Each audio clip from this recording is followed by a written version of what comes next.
ॐ सहनाववतु सहनौ भुनक्तु सह वीर्यं करवावहै तेजस्विनावधीतमस्तु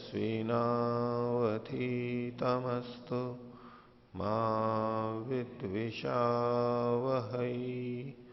ओम शांति शांति शांति। वेदांत दर्शन की 47वीं कक्षा। वेदांत दर्शन के द्वितीय अध्याय का दूसरा पाद। इसमें 29वें सूत्र तक हमने पीछे देखा था कि सृष्टि की उत्पत्ति असत से नहीं हो सकती, अभाव से नहीं हो सकती। यदि अभाव से होने लगेगी तो किसी से भी कोई चीज उत्पन्न होगी, और जो मेहनत नहीं करते हैं, खेती नहीं करते हैं, बीज नहीं बोते हैं, उनके यहां भी फिर धन धान्य हो सकता है, होने लगेगा। और ये जो बाहर की चीजें हैं, जो संसार दिखाई देता है, ये मात्र अभाव नहीं है, क्योंकि इसकी उपलब्धि होती है। विज्ञानवाद में माना जाता है जैसा अंदर विज्ञान है, ज्ञान है, वैसा ही बाहर है। बाहर वास्तव में कुछ नहीं है ये माना जाता है, तो उसका निषेध किया जा रहा है कि बाहर होता है, उसी के अनुरूप अंदर विज्ञान बनता है। और कोई स्वप्नवत उसको कहते हैं कि ये तो सपने के समान है। जैसे सपने में सब कुछ दिखाई देता है और वास्तविक लगता है, वो होते हुए भी वो वास्तव में होता नहीं है, दिखते हुए भी होता नहीं है। ऐसे ही संसार वास्तविकता में दिखता हुआ प्रतीत हो रहा है, लेकिन है नहीं। तो कहा कि स्वप्न के समान भी नहीं हो सकता, क्योंकि उससे वैधर्म्य है। स्वप्न की बातें तो उठने के बाद हमें दिखती नहीं है, मिलती नहीं है, प्रमाणों से उपलब्ध नहीं होती है। लेकिन ये संसार तो हमें प्रमाणों से उपलब्ध होता है, इसलिए ये मान्यताएं गलत है। तो पिछले पाठ में से किन्हीं को कुछ पूछना है तो पूछ सकते हैं। ओम आचार्य। सूत्र संख्या 27। हाँ। पृष्ठ संख्या 123। आचार्य जी, उदासीना नाम अपि चैवम सिद्धि ही, इस सूत्र का जो भाष्य है वो ठीक समझ में नहीं आ पाया आचार्य जी। क्योंकि इसमें लिखा है कि यदि ही असतः सत जायेता अभावात भावः उत्पद्येता तर्हि उदासीना नाम अप्रयतमाना नाम जना नाम अपि च एवं सिद्धिर वस्तु सिद्धिर भवेत्। तो जो उदासीन है, प्रयत्न नहीं कर रहे, केवल बैठे हुए हैं, उनका भी ये सिद्धि हो जाएगा कह रहे हैं। किंतु पीछे जो असत से सत की उत्पत्ति की जो बात पिछले सूत्र में कहा गया है, वहां पर तो ये कहा गया है कि वहां पर जब बीजारोपण करेंगे, बीजारोपण करने पर जब बीज वो गल जाता है, असत, उस गलने को वो लोग असत मान रहे हैं, फिर उस असत से सत्य का उत्पत्ति मान रहे हैं। तो उसका उन्होंने अदृष्टत्वात् हेतु से फिर उसका खंडन किए थे। तो यहां पर उदासीन नहीं मान सकते इस दृष्टि से, क्योंकि वहां पर वो बो रहे हैं, बोने के बाद वो गल रहा है तो असत बन रहा है, फिर उससे सत्य की उत्पत्ति, तो उदासीन तो वहां पर कैसे इस दृष्टि से देख रहे हैं ये कि ठीक है, वहां पर बीज, ये तो उदाहरण में दिया गया था, ये व्याख्या में दिया गया था, बाकी सूत्र में ऐसा नहीं है। लेकिन उस उदाहरण को भी लेते हुए बात करें तो बीज पहले नष्ट हो गया और फिर असत हो गया, और उससे फिर अंकुर की उत्पत्ति हुई, पौधा बना, ये जो कथन है। तो अंकुर की उत्पत्ति बीज से नहीं हुई, बीच में असत आ गया। अगर हम कहें अंकुर से उत्पत्ति हुई तो भाई अंकुर तो नष्ट हो गया, अब तो उसका कोई बात ही नहीं है, अंकुर तो नष्ट हो गया है। अब बीज की उत्पत्ति, पौधे की उत्पत्ति किससे हुई है? असत से हुई है। बस अब इतना पकड़ लिया इन्होंने खंडन करने के लिए, क्योंकि अंततः वो यही तो कहना चाहता है, असत से सृष्टि की उत्पत्ति होती है। पहले बीज था वो ठीक है, कोई भी बात नहीं, बीज था, क्योंकि लोक में देखा जाता है बीज बोते हैं, वो खंडन भी नहीं कर सकता, क्योंकि लोग बीज बोते हैं और पौधा होता है। ये देखा जाते हुए भी वो क्या प्रयास कर रहा है? नहीं, यहां भी असत से ही होती है, अपनी बात को सिद्ध करना चाह रहा है। तो भले बीज है लोग कह रहे हैं, लेकिन वास्तव में यहां भी असत से ही उत्पत्ति होती है। तो उनका मूल प्रतिपाद्य क्या है? असत से होती है। बीज की तो बात उसको इसलिए ग्रहण करनी पड़ रही है क्योंकि लोक में देखा जाता है, बीज बोते हैं और पौधे होते हैं, फसल होती है। लेकिन वास्तव में वो क्या कहना चाहता है पूर्व पक्षी? असत से उत्पत्ति हो जाती है। तो इतने ही भाग को लेकर के अब आगे खंडन किया कि यदि असत से ही हो जाती तो जिन्होंने बीज नहीं बोया है वहां पर भी तो असत है। घर में बैठे हैं जो और उनके खेतों में बीज तो भी बोया नहीं गया, असत तो वहां पर भी है, तो वहां भी उत्पत्ति हो जानी चाहिए। किंतु दोनों असतों में अंतर है ना आचार्य। भले ही अंतर है, असत तो असत ही है ना। वो पूर्व पक्षी ये नहीं कह रहा है कि बीज के नष्ट होने के बाद जो असत होता है उस असत से पौधे की उत्पत्ति होती है। बीज को तो उसको मजबूरी में लेना पड़ रहा है, लोग कहते हैं। उनका सिद्धांत तो ये असत से होती है, असत से होती है तो असत तो ये भी है। ठीक है सर। और कोई? तो आगे चलेंगे। 30वां सूत्र। पीछे 29वें सूत्र में इन्होंने कहा था वेदर में अच्छना स्वप्नादिवत, स्वप्नादि के समान ये कार्य जगत नहीं है, क्योंकि वैधर में है, वह प्रमाणों से उपलब्ध होता है। अब इसमें स्वप्न कैसे आते हैं हमारे को? तो जो हमने पूर्व जाना है वो चीजें हमारे मन में संस्कार के रूप में रहती हैं।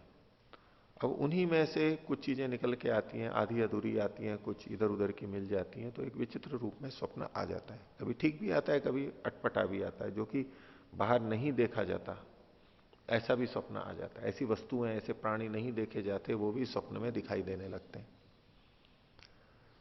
लेकिन जो भी हो, जैसा वास्तव में बाहर होता है वैसा ही कोई प्राणी दिखाई दे रहा है या विचित्र भी, तो भी वो अंदर संस्कारों के आधार पर आता है।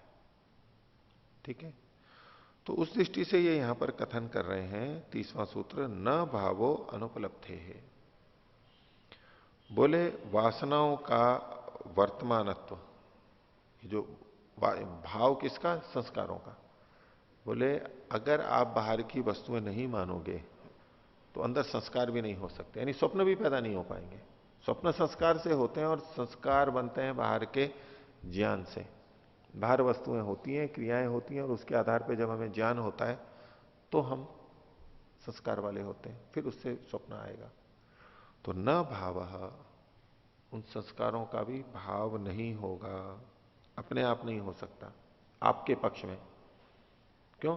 अनुपलब्धि, बाहर तो चीजें उपलब्ध होती नहीं है आपके मत में। तो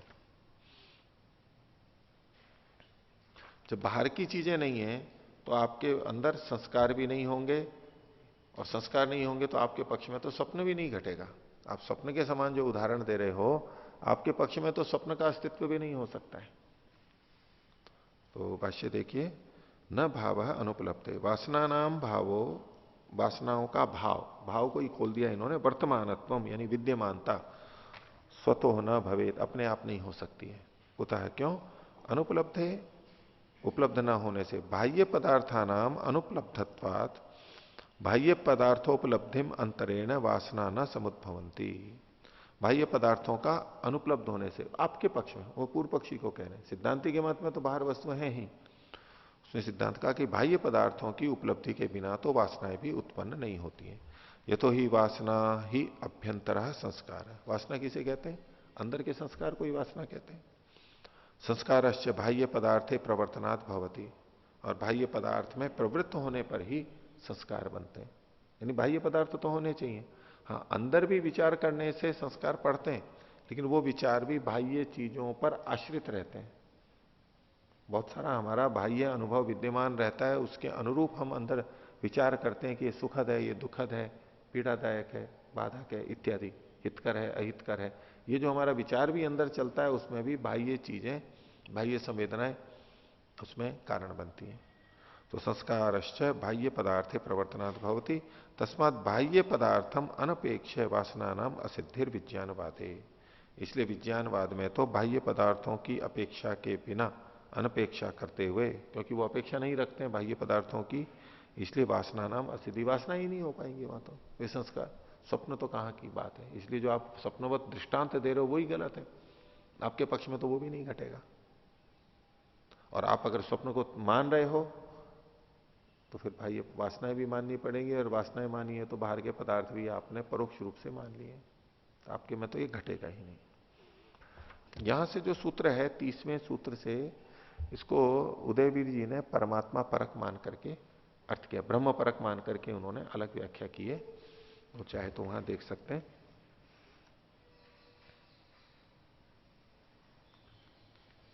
आगे क्षणिकत्वाच्य, क्षणिक होने से, तो क्षणिक होने से भी ये नहीं, वासनाएं नहीं बन सकती हैं। जिस तरह से आप क्षणिक मानते हो, क्षणिकवाद में भी मानेंगे तो भी ये वासनाएं नहीं हो सकती हैं। कैसे? अथच क्षणिकत्वादपि विज्ञानवादस्य वासना नाम अपनी क्षणिकत्वम स्यात्। विज्ञानवाद से क्षणिकत्वादपि, विज्ञानवाद के क्षणिक होने से, प्रसंग तो विज्ञानवाद का ही चल रहा है और वो भी क्षणिक है उनके मत में, उसके क्षणिक होने से वासनाएं भी क्षणिक ही होंगी, यानी उत्पन्न होंगी और नष्ट होंगी। तदा वासना न बाह्य पदार्थ नाम हेतुर भवेत। तो जो वासनाएं हैं, जो क्षणिक वासनाएं हैं, वो बाह्य पदार्थों का कारण नहीं बन सकती। उनकी दृष्टि से कह रहे हैं कि अंदर जो वासनाएं हैं, विज्ञान है, उसके अनुसार ही बाह्य चीजें बनती हैं। तो जो क्षणिक है उसके अनुसार तो बाहर की चीजें बन नहीं सकती, क्योंकि उसका काल ही अंदर इतना छोटा सा है कि उससे बाहर की चीजें बन ही नहीं सकती। वो उत्पन्न होगा, अपने समान उत्पन्न करेगा, फिर तब तक तो नष्ट हो जाएगा। तो वो जो वासनाएं हैं, वो क्षणिक वासनाएं, वो बाहर की चीजों को उत्पन्न नहीं कर सकती। तो वासना नाम अपनी क्षणिकत्व से तदा वासना न बाह्य पदार्थ नाम हेतुर भवेत। ये एक ढंग से बात कही। अब दूसरे ढंग से बात को कह रहे हैं। यम आश्रित्य खलु वासना स्यात् तस्य स्थिरत्वेन भवितव्यम। जिसके आधार पर वासनाएं उत्पन्न होती हैं उसको स्थिर होना चाहिए। जो वस्तु है बाहर, उसको स्थिर होना चाहिए, उसके आधार पर हम वासनाएं बनाते हैं। वासनाओं में केवल एकदम तो वस्तु को देख नहीं लेते हैं, उसको देखते भी हैं तो उससे संबंधित और ज्ञान भी प्राप्त करते हैं, उससे होने वाले सुख दुख को अनुभव करते हैं। ये सब चीजें जुड़ी हुई हैं बाहर वाली वस्तु। अगर वो बाहर वाली वस्तु बदल रही है तो फिर वही समस्या होगी कि ये जो पहले वाली को देखा, दूसरी वाली को छुआ, भिन्न भिन्न भिन्न भिन्न, देखने में भी एक भाग देखा, दूसरा भाग देखा, ये सब हमारा अलग अलग होगा। तो लेकिन हमारे मन में जो एक ज्ञान उत्पन्न होता है, विज्ञान जो है कि ये वस्तु ऐसी ऐसी है, उसमें उसके बहुत सारे रूप, बहुत सारे गुण, उसके स्पर्श आदि, उसके स्वभाव, कर्म, बहुत सारी चीजें एक ही जगह पर केंद्रित रहती हैं। जब हम किसी एक व्यक्ति को देखते हैं, उसके रंग, रूप, स्वभाव, उसका अधिकार, उसका पद, उसका धन संपत्ति इत्यादि, वो सारी चीजें हम कहां केंद्रित करते हैं? एक पे ही केंद्रित करते हैं। तो यदि वो बाहर की चीजें भी क्षणिक ही हैं, तो ये जो जिस रूप में हम वासनाओं को उपलब्ध करते हैं एक वस्तु या क्रिया या द्रव्य गुण के आधार पर केंद्रित होकर बहुत सारी, बोले वो भी नहीं हो सकती, क्योंकि वो तो क्षणिक है फिर आपके मत में। तो यम आश्रित्य खलु वासना स्यात्, जिसको आधार बना करके, उत्पत्ति का आधार बना के वासनाएं होती हैं, तस्य स्थिरत्वेन भवितव्यम, वो चीज तो स्थिर होनी चाहिए। द्वयम ही खलु वासनाश्रयम, और वासनाओं का आश्रय दो ही हो सकते हैं, दो तरह से। कौन कौन से?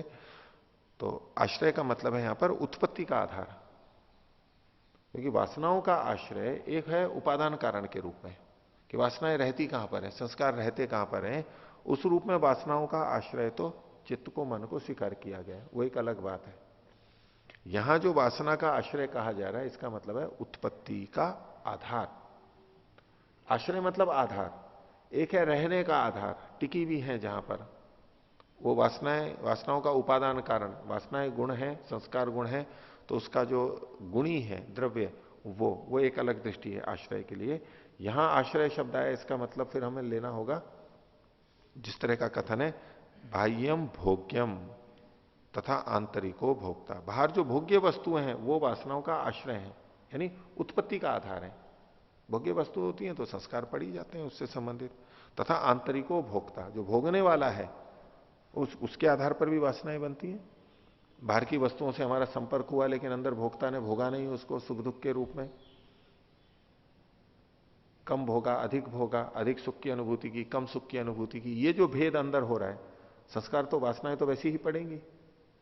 तो ये अंदर की आत्मा और बाहर की वस्तुएं वासनाओं का आश्रय है, यानी उत्पत्ति का आधार है।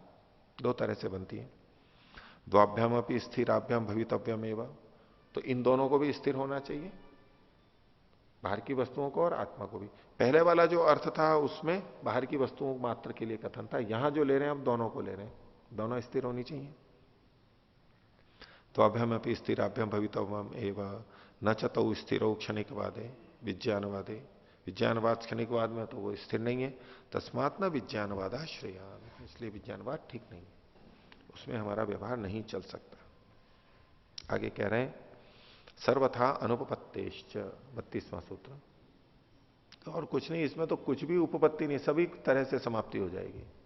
ये तो छोटी छोटी बातें कही जा रही हैं वो नहीं, तो सब तरह से सर्वथा ही असिद्धि हो जाएगी। सर्वथा को खोल रहे हैं, सर्वथा मतलब सर्व प्रकारेण विज्ञान से वासनायाश्च बाह्य पदार्थ अनाश्रयेण अनुत्पन्नत्वाद एवं विज्ञानवादो जगत उत्पत्तौ न युक्त। सभी प्रकार से विज्ञान की और वासनाओं की बाह्य पदार्थों के आश्रय से जो कि उत्पन्न नहीं हो सकती हैं, अनुत्पन्नत्वाद उत्पन्न ही नहीं होंगी, इसलिए विज्ञानवाद जगत की उत्पत्ति में युक्त नहीं है, पूरी तरह खंडित है। क्योंकि वो विज्ञान ही उत्पन्न नहीं होगा, ज्ञान ही उत्पन्न नहीं होगा, तो उससे फिर सारा संसार उत्पन्न हो, ये तो कथन बनेगा ही नहीं। इसलिए उस सिद्धांत को पूरी तरह से खंडित किया गया। अब उदयवीर जी ने जो अर्थ किया है ब्रह्म भाव के रूप में, तो क्षणिकत्वात मतलब ये संसार तो क्षणिक है, परिवर्तनशील है, इसलिए ये ब्रह्म रूप तो हो नहीं सकता है, क्योंकि ब्रह्म तो अपरिवर्तनशील है, स्थिर है, और ये संसार तो क्षणिक है और परिवर्तनशील है, अवयव है, सावयव है। तो ये ब्रह्म का निर्माण तो हो नहीं सकता, ब्रह्म तो इस रूप में आ नहीं सकता, क्योंकि ब्रह्म तो निरवयव है, ये सावयव है, वो भी अभिकारी है, ये विकारी है,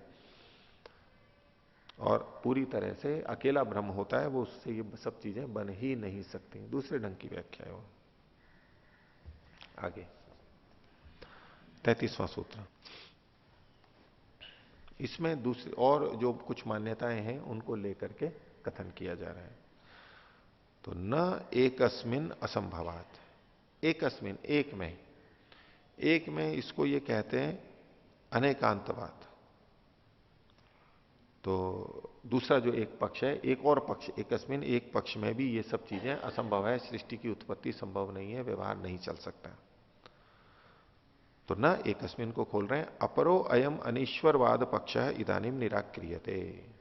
अब एक और अनीश्वरवाद का पक्ष हटाया जा रहा है, उसका समाधान किया जा रहा है। स एशो अनेकांतवाद, उसे कहते हैं अनेकांतवाद।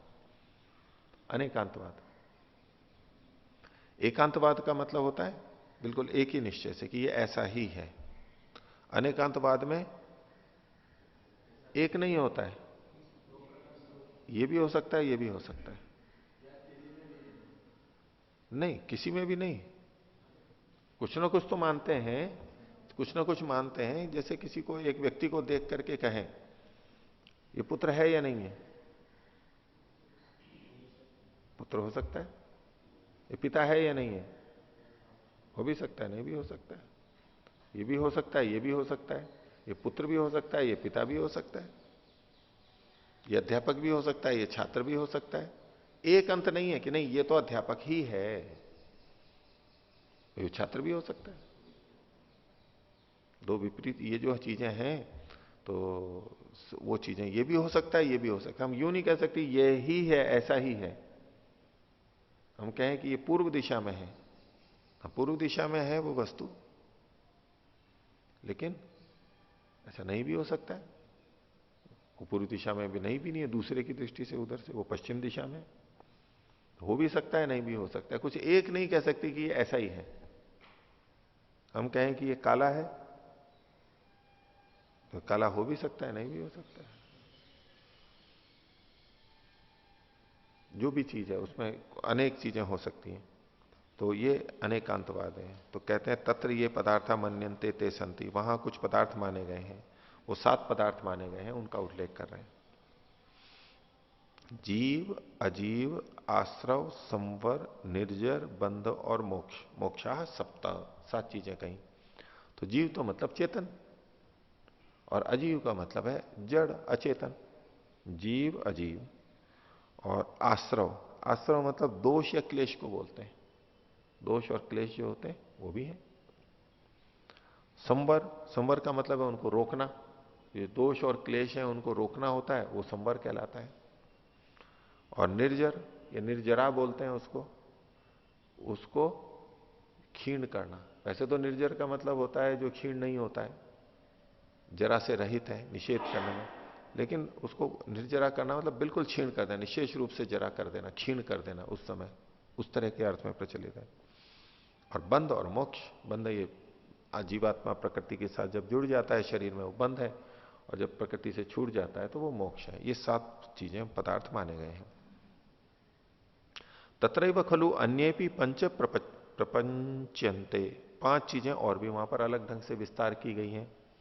उनके नाम है जीवास्तिकाय, पुद्गलास्तिकायो, धर्मास्तिकायो, अधर्मास्तिकाय, आकाशास्तिकायश्च। अस्तिकाय ये हैं, अस्थि स्वरूप में है, इनका कुछ आकार है, काय है ये। तो जीव मतलब तो वो चेतन हो गया। और पुद्गलास्तिकायो जो इंद्रिय गम्य है, इंद्रियों से जिनको जाना जाता है, पुद्गल छोटे कण या तो उससे बनी हुई चीजें। धर्मास्तिकाय तो धर्म, और अधर्मास्तिकाय मतलब अधर्म।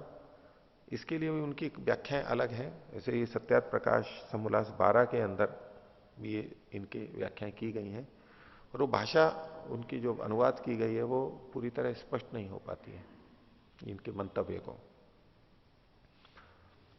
तो उसमें इस तरह का समझ में आता है, कुछ लोग कहते हैं कि गति में सहयोगी जो अदृश्य तत्व है उसको धर्मास्तिकाय का है। गति में सहयोगी जो अदृश्य तत्व होता है, जीवों की गति, इसकी प्रकृति की गति, वो धर्म होता है, उससे इनमें गति होती है।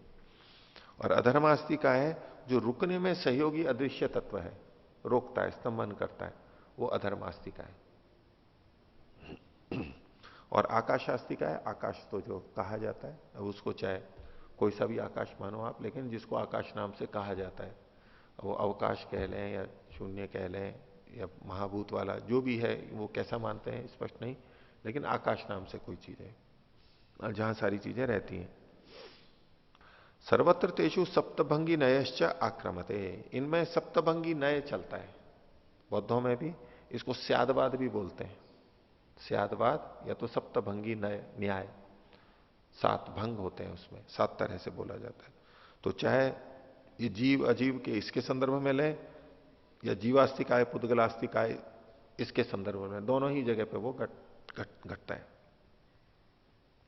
तो क्या है वो? सर्वत्र तेषु सप्तभंगी नयश्च आक्रमते स्यादस्ति। स्याद हो गए ऐसा, अस्ति हो भी सकता है, शायद ये हो स्यादस्ति, अथवा तो है ये, जिसको हम कोई वस्तु है घड़ा है तो उसको कहेंगे ये है। और स्यान नास्ति हो सकता है ये ना हो, उसी के लिए कह रहे हैं। अब उसको विपरीत ढंग से भी कहते हैं कि भाई ये पट नहीं है, ये घट है लेकिन ये पट नहीं है, पट नहीं है, कपड़ा नहीं है ये। आगे स्याद अस्ति च नास्ति च, ऐसा भी हो सकता है ये है भी और नहीं भी है, घट रूप में है पट रूप में नहीं है। स्याद अस्ति स्याद नास्ति, ये तो 3 हुई। अब इसके लिए वक्तव्य शब्द जोड़ते हैं। स्याद वक्तव्य है, ये जो है ये कहने योग्य है, कहा जा सकता है, ऐसा भी हो सकता है। स्याद अवक्तव्य, हाँ स्याद अवक्तव्य, ये कहा नहीं जा सकता है, कहने योग्य नहीं है, बोला नहीं जा सकता है। और स्याद अस्ति च अव्यक्तव्यश्च, वो है भी और अवक्तव्य भी है। पहले में तो कहा था बस ये कहा नहीं जा सकता, लेकिन मैं कहा वो है, बस इतना तो हो गया, लेकिन वो कहा नहीं जा सकता। आगे स्यात् नास्ति च अव्यक्तव्यश्च, वो नहीं है और कहा भी नहीं जा सकता है। और स्याद अस्ति च नास्ति च अव्यक्तश्च इति, वो है भी और नहीं भी है और अवक्तव्य भी है इत्यादि। तो इसकी टिप्पणी कर रहे हैं, इस पर आक्षेप कर रहे हैं। तत्रेदम अस्ति नास्ति विरुद्ध व्यवहारो नैकस्मिन पदार्थे युज्यते असंभवात अल्प विराम। ये जो अस्ति और नस्ति का विरुद्ध व्यवहार है और नहीं है, ये परस्पर विरुद्ध है। जैसे दिन और रात परस्पर विरुद्ध है और नहीं है, ये परस्पर विरुद्ध है। किसी चीज को हम कहें है और फिर कहें ये नहीं है, ये 2 चीजें एक साथ नहीं हो सकती। तो अस्ति नास्ति ये विरुद्ध व्यवहार न एकस्मिन पदार्थे युज्यते, एक चीज में तो वो नहीं हो सकती असंभव होने से। परस्पर विरुद्ध धर्मवान सततम निरपेक्षो न भवितुम अर्हति। जो ये परस्पर विरुद्ध धर्म वाले हैं कि अस्ति और नास्ति, ये लगातार वो बने रहे, ये निरपेक्ष नहीं हो सकते। हाँ सापेक्ष तो कह सकते हैं हम, एक वस्तु घट है, अब उसी घट को निरपेक्ष रूप से हम केवल घट को ही कह रहे हैं, तो हम उसको कहें है भी और नहीं भी, ये नहीं कह सकते। हम सापेक्ष रूप से तो कह सकते हैं, घट की दृष्टि से कहेंगे तो ये घट है, लेकिन पट की दृष्टि से कहेंगे तो कहेंगे पट नहीं है। दूसरे की अपेक्षा से तो हम ये नास्ति का व्यवहार कर सकते हैं, लेकिन निरपेक्ष रूप से उसको दो विरुद्ध धर्म वाला नहीं कह सकते। यो ही पदार्थो यद रूपो भवती न ही तदानी में सत तद भिन्न रूपो भी भवती, कि जो पदार्थ जिस रूप वाला होता है, घटाकार है, तो उसी समय में वो तदानी में वो उससे भिन्न रूप वाला नहीं हो सकता है। भिन्न मतलब वो मान लीजिए घटाकार है तो बोले अब ये घटाकार नहीं है, ऐसा नहीं कह सकते उसके लिए। न ही घटो घटत्ववती ही अवसरे अघटो भवती। खोल रहे हैं कि घड़ा जब घटत्ववती अवसरे, जिस अवसर पर वो घट वाला है, घटत्व वाला है, घड़ा जब घटत्व वाला है, घड़ा तो द्रव्य हो गया और घटत्व उसमें जाति हो गई, सामान्य हो गया, तो घट जब घटत्व वाला है उस समय में वो अघट नहीं होता है। घट से रही तो ऐसा नहीं कह सकते, असत नहीं कह सकते उसको। एवं तू महान अविश्वास प्रसज्जित है, अगर ऐसा माना जाए तब तो किसी चीज पे विश्वास ही नहीं रहेगा। किसी को कहेगा वो घड़ा रखा है, वो कहेगा नहीं घड़ा नहीं है यहां पर। तो किसको, उस व्यक्ति को माने नहीं माने, वो वहां कह रहा है, वो कह रहा है नहीं है। एक जना कह रहा है कि घड़ा रखा है, दूसरा कह रहा है घड़ा नहीं है, तो किसको मानेंगे? और दोनों अपनी जगह सत्य हैं, ऐसा उनका मत मान के देखा जाए तो कौन सी बात है? अविश्वास हो जाएगा। और ऐसा अगर होगा तो न च जीवो न प्रयत्नो न निर्णयो न निर्वाणम न मोक्ष सिद्धियेत। तो आपके पक्ष में जो इस सिद्धांत को मानते हैं वो भी इन चीजों को तो मानते हैं, जीव को भी मानते हैं, उसके प्रयत्न को भी मानते हैं, निर्णय को मानते हैं, निर्वाण यानी निर्वाण या मोक्ष उसको भी स्वीकार करते हैं। तो फिर तो ये भी नहीं होंगे, क्योंकि अस्थि जब मान रहे हैं तो नास्ति भी उनके साथ साथ जुड़ जाएगा, तो ये नहीं भी होंगे, तो इनकी सिद्धि नहीं हो पाएगी। तस्य तदानी में वह प्रतिकूलत्व स्थापनात्, क्योंकि जैसे ही आप इसको अस्थि कहोगे तो उसी समय नास्ति भी आ जाएगा, प्रतिकूल जो चीज है विपरीत वो भी आ जाएगी, तो वो नहीं रहेगा। तस्मात् नायम सिद्धांत समीचीन, इसलिए ये सिद्धांत ठीक नहीं है। ब्रह्ममुनि जी का तो ये अर्थ हो गया। उदयवीर जी ने जब ब्रह्म परक इसका अर्थ किया तो बोले कि परमात्मा में सृष्टि का संभव नहीं हो सकता, न एकस्मिन असंभवात। जो एक चीज है उससे सृष्टि नहीं बन सकती, ये इतनी विविध रूपों वाली सृष्टि है, वो एक चीज से नहीं बन सकती, उसके लिए अनेक चीजें चाहिए। एक अगर चीज है, एक है, तो वो तो बस एक ही जैसी रहेगी, विविधता नहीं आ पाएगी। एक से अधिक चीजें हैं, फिर उनका मिलना जुलना भिन्न भिन्न प्रकार से है, तो वो फिर अनेक चीजें बन सकती हैं। एक ही है तो उससे सब कुछ ये इतनी चीजें बन नहीं सकती हैं, इसलिए कहा ना एकस्मिन असंभवात, ब्रह्म पर अर्थ किया। आगे तो अनेकांतवाद की दृष्टि से ब्रह्ममुनि जी जैसी व्याख्या कर रहे हैं उसको आगे देखते हैं। 34वां सूत्र, एवं च आत्मा अकार्ष्ण्यम। इस प्रकार से अगर ऐसा मानेंगे तो आत्मा की अकृष्णता का दोष आ जाएगा, अकार्ष्ण्य आ जाएगा। कृष्ण मतलब संपूर्णता। कैसे? तो कहा अनेकांतवादे यथा एकस्मिन परस्पर विरुद्ध धर्म असंभव प्रसक्ति दोष। अनेकांतवाद में जैसे परस्पर विरुद्ध धर्म की असंभव की प्रसक्ति का दोष आ जाएगा कि वो विरुद्ध धर्म होते ही नहीं है, लेकिन आप विरुद्ध धर्म कह रहे हो। एवं च आत्मनः, आत्मनः को आगे खोल दिया, जीवात्मनः, जीवात्मा का अकार्ष्ण्यम, अकार्ष्ण्यम को खोल दिया, अपूर्णता भी प्रसज्जेत, अपूर्णता वहां पर आने लगेगी, जबकि आत्मा अपने आप में पूर्ण है। तो वो लोग भी ऐसा मानते हैं। कैसे यूं होगा कि ये तत्रेदम स्वीक्रियते, उनके द्वारा ये माना जाता है कि यद आत्मा शरीर परिणाम धर्मी, यद आत्मा शरीर परिमाण धर्मी। आत्मा कैसी होती है?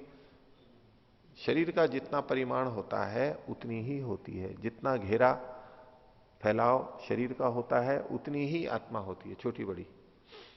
उसी को खोल रहे हैं, मनुष्य शरीर तत्शरीर परिमाणी। मनुष्य शरीर में मनुष्य शरीर के परिमाण वाली, हस्ती शरीर है हस्ती शरीर परिमाण का, हाथी के बड़े शरीर में हाथी के आकार जितनी होगी। और अल्प विराम, और पिपीली का शरीर है तद्वत अल्प परिमाण भाग भवती, और चींटी के शरीर में उतनी छोटे से परिमाण वाली होगी वो आत्मा। तत्र केनचित कर्मणा मनुष्य शरीरम हित्वा हस्ति शरीरम प्राप्य जीवात्मा न व्याप्नुयात। तो फिर किसी कर्म के द्वारा जब मनुष्य शरीर को छोड़ के हाथी के शरीर को जीवात्मा प्राप्त करेगा तो फिर उसको व्याप्त नहीं कर पाएगा वो तो। अभी ये मान करके चल रहे हैं कि जिस शरीर में है उसके आकार वाली वो आत्मा है, और ये कर्म को तो मानते हैं और पुनर्जन्म को भी मानते हैं। तो जब एक शरीर को छोड़ करके दूसरे शरीर में जाएगी तो उसका आकार तो वैसा ही रहना चाहिए, ये मान करके कह रहे हैं। अगली बात आगे भी आएगी, लेकिन अभी क्या मान के चल रहा है ये जो कहने वाला है आक्षेप करता सिद्धांती कि आत्मा तो नित्य है तो उसमें तो बदलाव आना नहीं है। तो यदि आत्मा शरीर परिमाण वाली है, अणु परिमाण को छोड़ के परिमाण केवल शरीर परिमाण का किया है लेकिन नित्यता को बनाए रखा है, तो ऐसे में वो क्या कथन बनेगा कि वो शरीर परिमाण वाली यदि है तो अब जब दूसरे शरीर में जाएगी तो वहां उसके पूरे व्याप्त नहीं हो पाएगी, वो अपने जैसा है वैसी तो रहेगी। अथवा छोटे शरीर से बड़े शरीर में जाएगी और बड़े शरीर से छोटे में जाएगी तो भी दिक्कत रहेगी। तो हस्ति शरीरम प्राप्य जीवात्मा न व्याप्नुयात सच हस्ति शरीरवर्ती जीवात्मा पिपीलिकायाम गत्वा न सम्मीयेत। और हाथी में जो आत्मा है उसके आकार वाली परिमाण वाली वो चीटी के शरीर में जाकर के वहां पर पूरी आ ही नहीं सकती, समा नहीं सकती। एवं जीवात्मनो अकार्षण्यम अपूर्णता स्वरूप अनवस्थिति प्रसज्यते। अकार्षण्य अपूर्णता की स्थिति आएगी। किस दृष्टि से कि छोटे शरीर से जब बड़े शरीर में गए हैं तो उस शरीर में पूरी वो नहीं फैलेगी। ये पूर्णता उनकी दृष्टि से कथन है, उनकी दृष्टि से कथन है पूर्णता का कि पूर्णता तब होगी जीवात्मा की जब जितना शरीर है उतनी ही आत्मा भी हो, यानी पूरे में फैल गई तो पूर्णता हो गई। जैसे पात्र में पूरा जल भरा हुआ हो तो पूर्ण कहलाएगा इस दृष्टि से। हालांकि थोड़ा ही है वो पात्र में जल, लेकिन पात्र की दृष्टि से वो पूर्ण कहलाता है, पूरा भरा हुआ है। तो ऐसे ही शरीर जितने आकार की है तब तो पूर्णता है। अब छोटे शरीर से बड़े में चली गई तो वहां तो वो पूरी हो नहीं पाएगी, क्योंकि नित्य मान के चल रही है। मैं इसका अधिकरण सिद्धांत मान करके चलना पड़ेगा। हालांकि वो नहीं मानते ऐसा, यह भी एक अंश में कथन किया गया है, क्योंकि उसको आगे उनको बढ़ाना है कि ऐसा कहा तो फिर वो कुछ कहेंगे। वो अगले सूत्र में है 35वें में, देखिए न च पर्यायात अपि अविरोधो विकारादिभ्य। तो बोले पर्याय से भी नहीं हो सकता। पर्यायाद अपि न अविरोधा। पर्याय मतलब कभी मनुष्य शरीर के में तो मनुष्य के आकार की, कभी हाथी के शरीर में है तो हाथी के आकार की, कभी चींटी में है तो चींटी की। ये जो पर्याय है कभी कुछ क्रमशः जिस जिसमें क्रम आएगा उस क्रम से वो बनती रहेगी। ऐसा करेंगे तो भी अविरोधा ना, अविरोध नहीं होगा, यानी विरोध फिर भी रहेगा। क्या होगा? विकार आदि भय, विकार आदि कारणों से फिर उसको विकारवान मानना पड़ेगा आत्मा को, ये दोष आएगा। भाष्य यदि ही जीवात्मन परिमाण विकास परिमाण संकोचश्च शरीरम प्राप्य पर्यायेण प्रदीप प्रकाशवत संपत्तियेते। तो यदि जीवात्मा का परिमाण यानी तो विकास के रूप में परिमाण और परिमाण संकोचश्च, परिमाण का विकास और परिमाण का संकोच शरीर को पाकर के यदि क्रमशः होवे तो कैसे होवे? प्रदीप प्रकाशवत। जैसे प्रदीप का प्रकाश होता है, वो बड़े कमरे में हो तो बड़ा हो जाता है और छोटे कमरे में हो तो छोटा हो जाता है, घड़े में रख दो तो घड़े जितना हो जाता है। ऐसे वो लोग इसका उदाहरण देते हैं, प्रदीप प्रकाशवत उदाहरण देते हैं। आत्मा फैल जाता है, जैसे प्रकाश फैल जाता है जिस कमरे में हो, वैसे आत्मा भी पूरे शरीर में व्याप्त रहता है।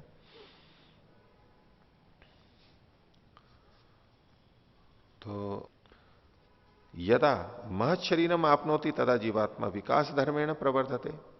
बड़े शरीर को प्राप्त करती है तो उसमें विकास धर्म हो जाएगा, बढ़ जाएगा। और यदा च लघु शरीरम प्राप्नोति तदा संकोच धर्मेण अपचयम एति।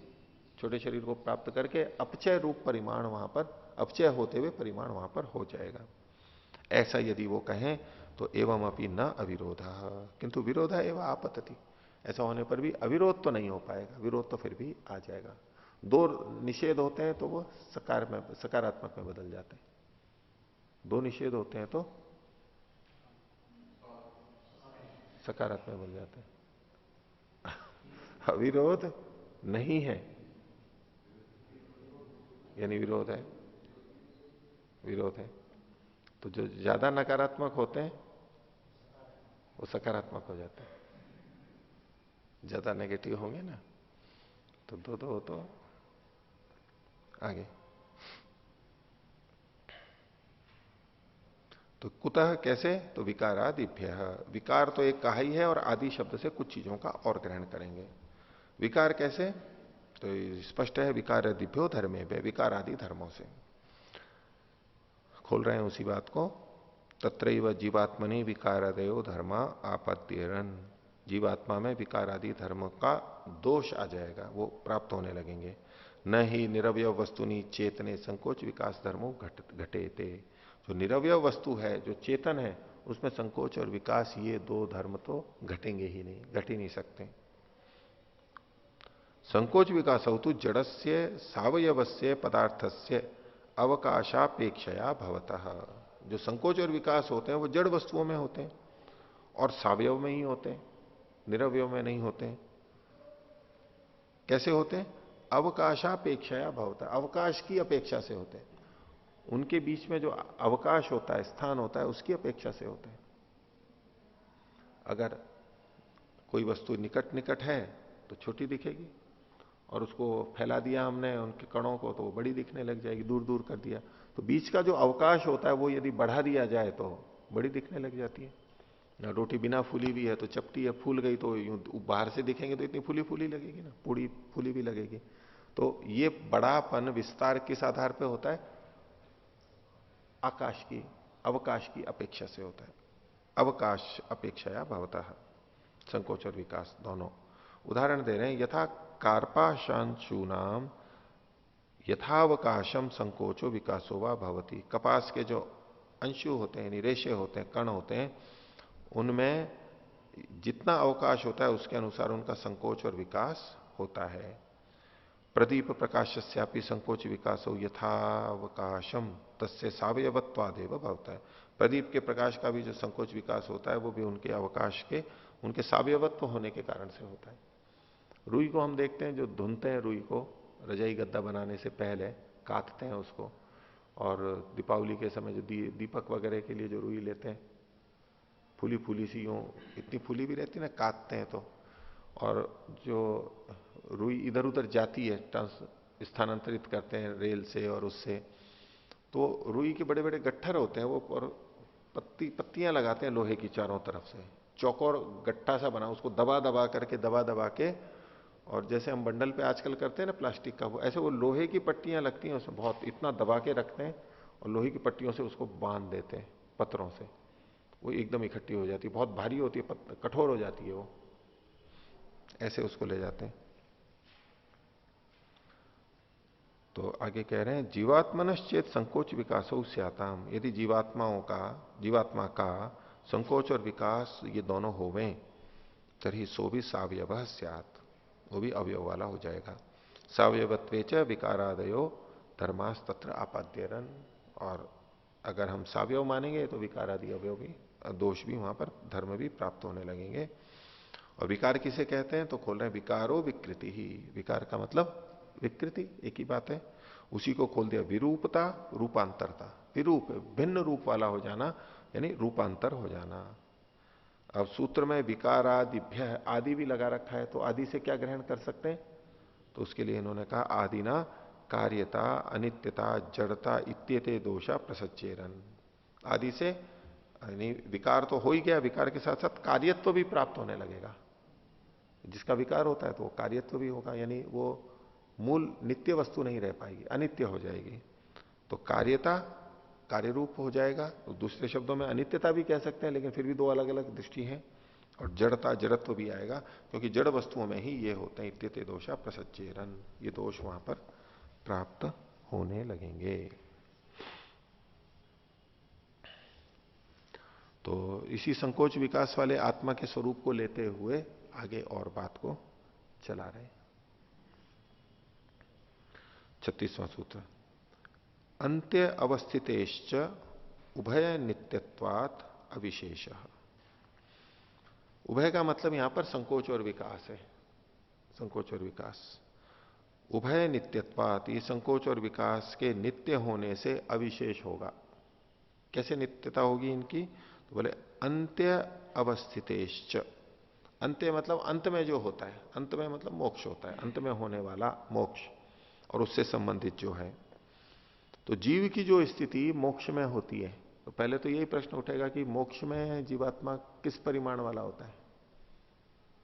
शरीरों में तो शरीर परिमाण वाला होता है, मुक्ति में किस परिमाण वाला होता है?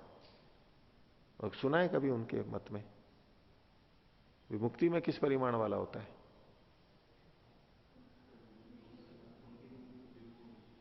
विभू, ऐसा मानते हैं वो?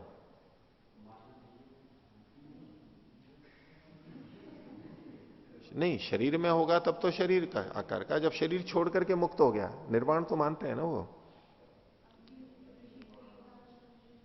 अंतिम शरीर जैसा था वैसा रह जाएगा ऐसा, लेकिन शरीर तो है ही नहीं, शरीर के कारण से वो सीमित था। मनुष्य शरीर में था, जितना शरीर था उतना फैल गया था वो, तो अब तो शरीर रहा नहीं है। दूसरे ढंग से कहें तो शरीर की सीमा के कारण से उसका फैलाव रुक गया था, अधिक फैल नहीं पा रहा था, तो वहां फैल जाएगा पूरा, तो वो विभू होगा। एक ये वो दृष्टि है। और दूसरा ये है कि भाई शरीर में फैलता था वो, शरीर के कारण संकुचित होता था, वहां शरीर तो है नहीं, तो संकोच विकास तो होगा नहीं, एक रस होगा। देखिए विचारणीय बात है कि आखिर क्या होगा, ये असंगति होती है, वाक्य सामंजस्य नहीं हो पाता है। तो अंत्यवस्थित च उभय नित्यत्वात अविशेष, अंत को कह रहे हैं ये, अंतो, अंतो का मतलब मोक्ष, मोक्ष मुक्ति। तत्र भवम अंत्यम, उसमें जो होने वाला है वो अंत्य कहलाता है।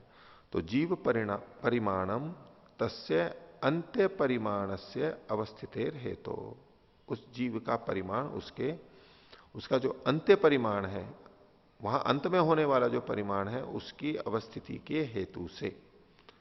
कैसी वहां स्थिति होगी? मोक्षे ही जीवात्मा न संकोचम आपद्यते न च विकासम अनुगच्छति किंतु तदानिम एक रसो भवति। तो इतना तो होगा ही, क्योंकि शरीर नहीं है वहां पर, इसलिए ना तो वो संकोच को प्राप्त होगा और ना विकास को प्राप्त होगा, कुछ भी नहीं होगा। तो कैसा रहेगा? एक रस रहेगा। बद्धावस्था में तो संकोच विकास को प्राप्त हो रहा है, कभी इस शरीर के आकार का, कभी उस शरीर के आकार का। लेकिन मुक्ति में तो शरीर नहीं है, इसलिए वो एक जैसा रहेगा। कैसा रहेगा ये एक अलग बात है, कितना बड़ा रहेगा, कैसा आकार, गोल रहेगा, कैसा रहेगा, चौकोर रहेगा, ये तो अलग बात है, लेकिन रहेगा एक जैसा, क्योंकि शरीर का भेद तो हो नहीं रहा है। इसलिए इन्होंने कहा कि एक रस होगा। स च एक रसत्व धर्म उभयत्र संकोचे विकासे भी वर्तते। ये जो एक रसत्व धर्म है जीवात्मा का, क्योंकि जीवात्मा को नित्य माना जाता है, इसलिए एक रसत्व धर्म तो जीवात्मा में के बद्धावस्था में भी होना चाहिए। जिस समय वो संकोच और विकास की स्थिति में है तब भी एक रसत्व तो होना चाहिए। तो तत्र उभयत्रापि तस्य विद्यमानत्वात् तौ संकोच विकासो अपि न विकार धर्मौ नित्य एव इति चेत उच्चेत। कोई कहने लगे चूंकि वो एक रस है और जब संकोच और विकास है वो भी उसके, ये दोनों भी विकार के, ये विकार के धर्म नहीं है। उभौ अपि संकोच विकासो अपि न विकार धर्मो, ये विकार धर्म नहीं है। कैसे हैं? नित्यो एव इति, ये तो नित्य ही है। संकोच विकास मानते हुए भी कह रहा है कि वो नित्य ही रहेंगे, क्योंकि जीव को वो नित्य मानते हैं, जीव को नित्य ही मानते हैं, और जीव की नित्यता की दृष्टि से वो एक रस रहता है मुक्ति में, इस दृष्टि से यहां पर ले रहे हैं। तो इसके लिए कह रहे हैं तदापि अविशेष हो, तब भी अविशेष होगा। अविशेष को खोल दिया आगे, न विशेष, न विशेष का मतलब समान एवं दोष प्रसंग, दोष तो यहां पर भी वैसा ही आएगा, अर्थात न दोष विमुक्ति ही, दोष की विमुक्ति नहीं होगी। कौन से दोष आएंगे? विकार आदि दोष आएंगे। विकार मानना पड़ेगा, कार्य मानना पड़ेगा, अनित्य मानना पड़ेगा, जड़ता माननी होगी। न ही नित्य चेतने तथा एक रस वस्तुनि तद विपरीत धर्म से उपजनो भवती। जो नित्य और चेतन और एक रस वस्तु है उसमें इसके विपरीत धर्म, विपरीत धर्म की उत्पत्ति नहीं होती है। न ही चेतने, नित्य चेतने, जो नित्य है, चेतन है और एक रस वस्तु है, उसमें तद विपरीत, उसके विपरीत धर्म का उपजन नहीं होगा। विपरीत धर्म की दृष्टि से क्या होगा? ये एक रस है जो जिस भी परिमाण वाला है मुक्ति में, उससे भिन्न परिमाण उसके नहीं हो सकते। कथम ही एतत् स्यात् यन मोक्षे अपरिणामी संसारे परिणामी भवेत। ये कैसे हो सकता है उनके मत में? क्या होता है उनके मत में? जन्मोक्षे अपरिणामी, अपरिमाणी।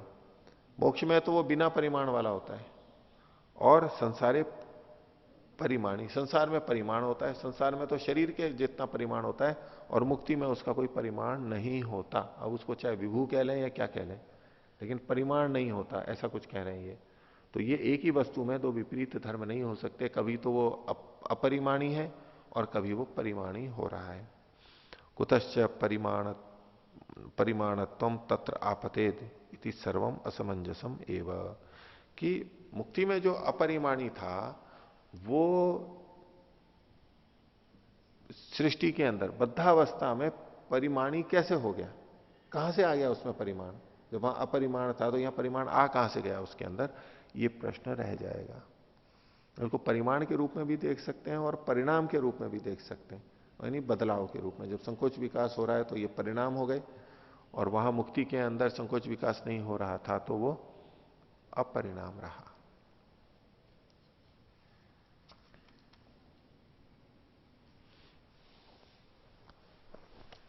आगे देखिए, और भी असमंजस होगा दूसरे संदर्भ में। ये आत्मा की दृष्टि से कथन हो रहा था, और अब परमात्मा की दृष्टि से कुछ बात प्रारंभ कर रहे हैं। तो पत्यु असामंजस्यात्, तो पति मतलब तो स्वामी की दृष्टि से है, जो स्वामी है उसके साथ असामंजस्य होने से। अगर उसको पति मानते हैं और पति मान करके उसको साकार मानते हैं तो असामंजस्य होगा। किससे होगा? शास्त्र से असंगतता आ जाएगी। भाष्य देखिए, कैश्चित साकार ईश्वर कल्पते, किसी के द्वारा ईश्वर साकार रूप में कल्पित किया जाता है, मानते हैं।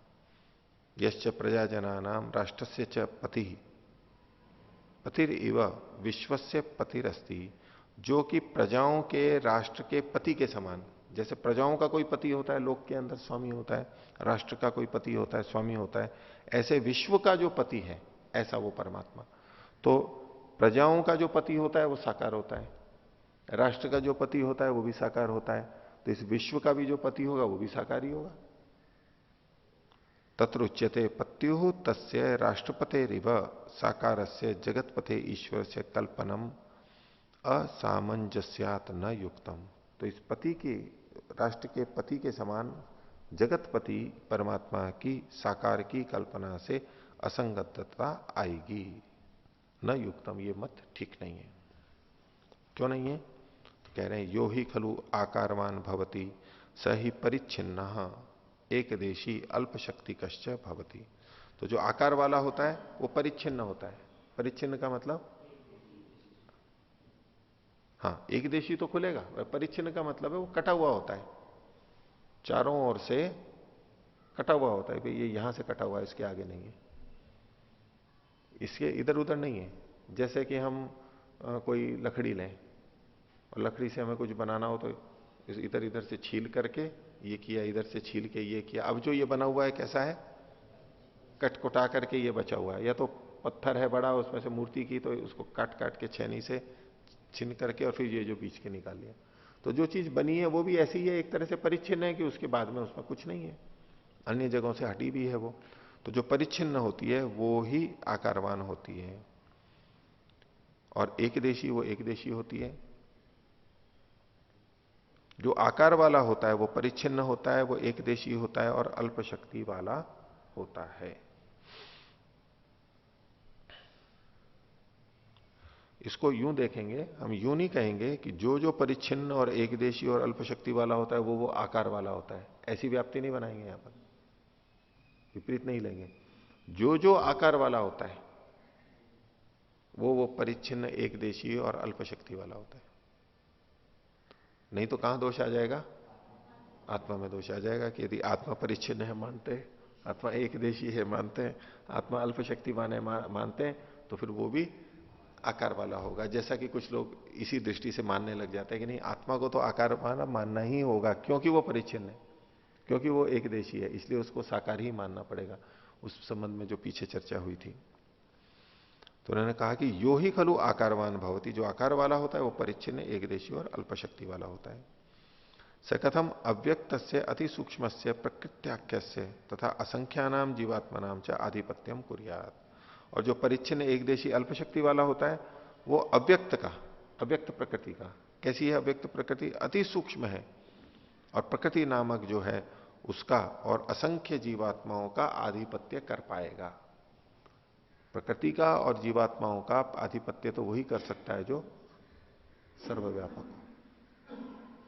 कथम ही सो अव्यक्ताम प्रकृतिम गृहीत्वा कार्य रूपे परिणमयेत। और जो एक देशी है वो पूरी पृथ्वी को, प्रकृति को लेकर के सारी सृष्टि को कैसे बना सकता है? जो एक देशी है उसकी अपनी सीमा होती है, उतना ही वो कर पाएगा, सब जगह तो वो कर नहीं सकता है, तो सबको नहीं बना सकता। कथम च जीवात्मनः तत्र जगति प्रवर्तयेत इति। और जीवात्माओं को भी वो है जगत में कैसे प्रवृत्त कराएगा? जन्म कैसे देगा, शरीरों में कैसे देगा? शरीर में देगा तभी वो प्रवृत्त हो पाएंगे, तो ये कैसे कर पाएगा? इति सर्वम असमंजसम एवं, सब असंगत हो जाता है। तस्मात् आकारवान पति ईश्वर कल्प्यमानो न युक्तः। इसलिए आकार वाला पति ईश्वर कल्पित किया जाता हुआ भी युक्त नहीं है, ठीक नहीं है।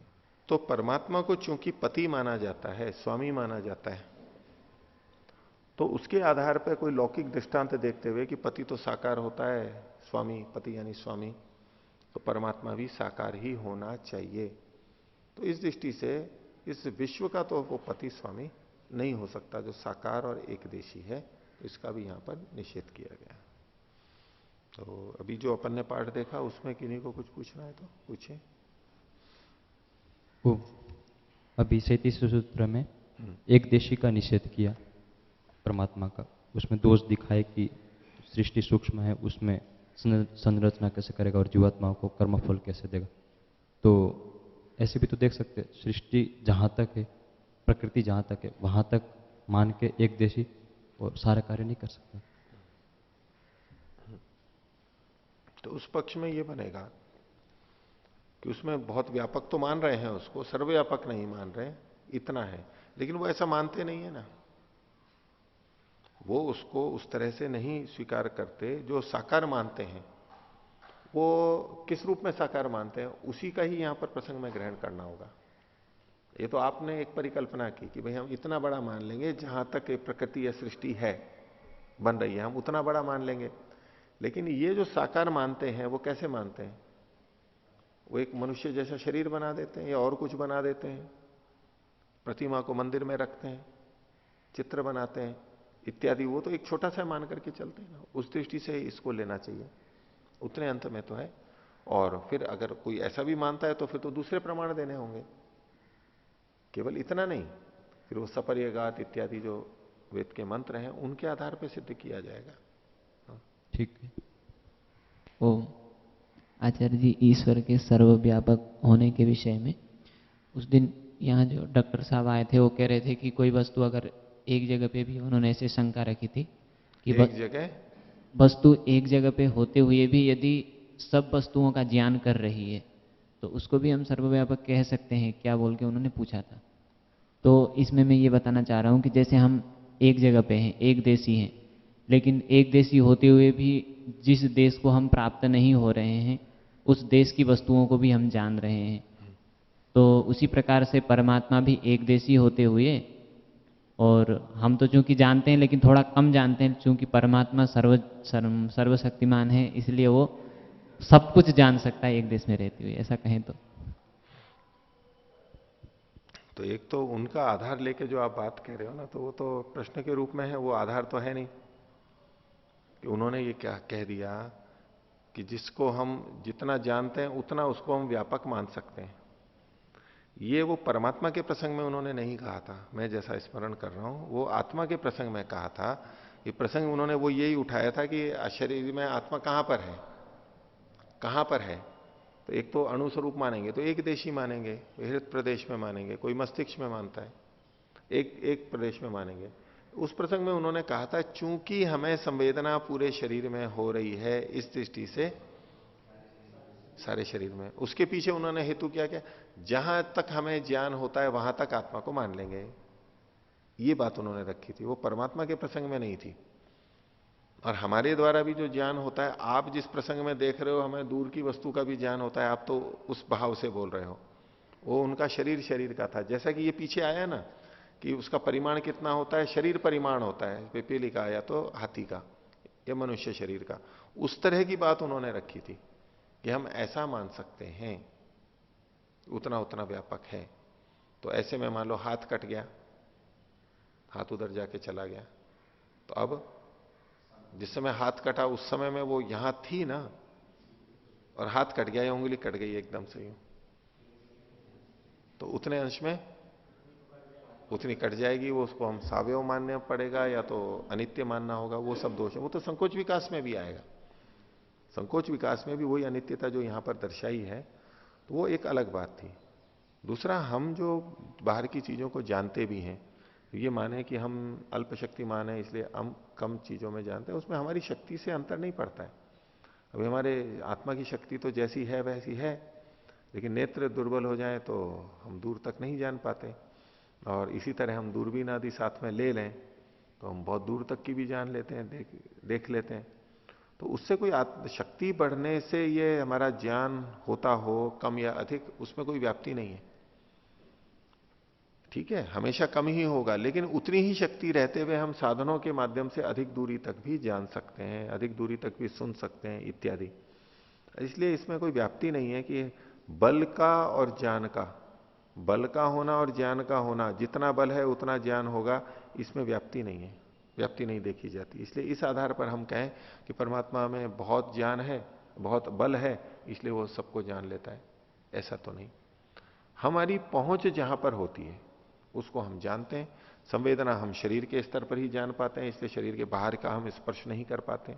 लेकिन नेत्र की संरचना हमारी है कि उसको हम बाहर की चीजों को भी, दूर की वस्तुओं को भी देख पाते हैं इत्यादि। तो परमात्मा इंद्रिय वाला तो है नहीं। हमारे यहां जो ये सारी चीजें होती हैं इंद्रिय शरीर के माध्यम से होती है, परमात्मा की तो इंद्रिय है नहीं, वो साधनों का उपयोग भी नहीं करता है, करणों का प्रयोग नहीं करता है, तो उसकी तो व्यापकता ही माननी पड़ेगी, उसके अलावा तो कोई उपाय नहीं है। और हम जो दूर की वस्तुओं में क्रिया कर देते हैं रिमोट से इत्यादि, तो वहां पर साधन हमारे को उपलब्ध होते हैं, हम साधन से कर रहे हैं कुछ है। परमात्मा का कौन सा साधन है जिससे वो एक जगह रह के दूसरी जगह करता है? पहले वो सिद्ध करना पड़ेगा ये परमात्मा एक जगह बैठा है और उसके ये साधन है। ये तो कल्पना है कि हम एक जगह करके मान लेंगे कि ऐसा होगा।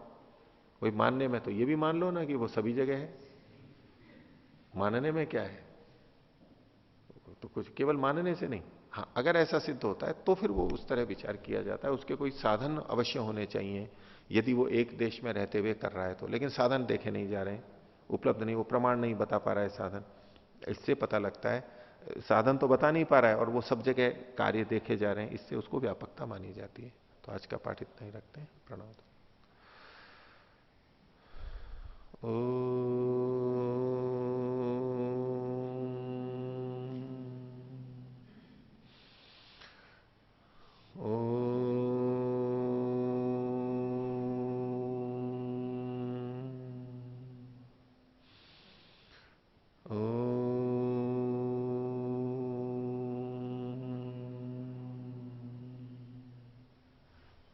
सभी को सदन।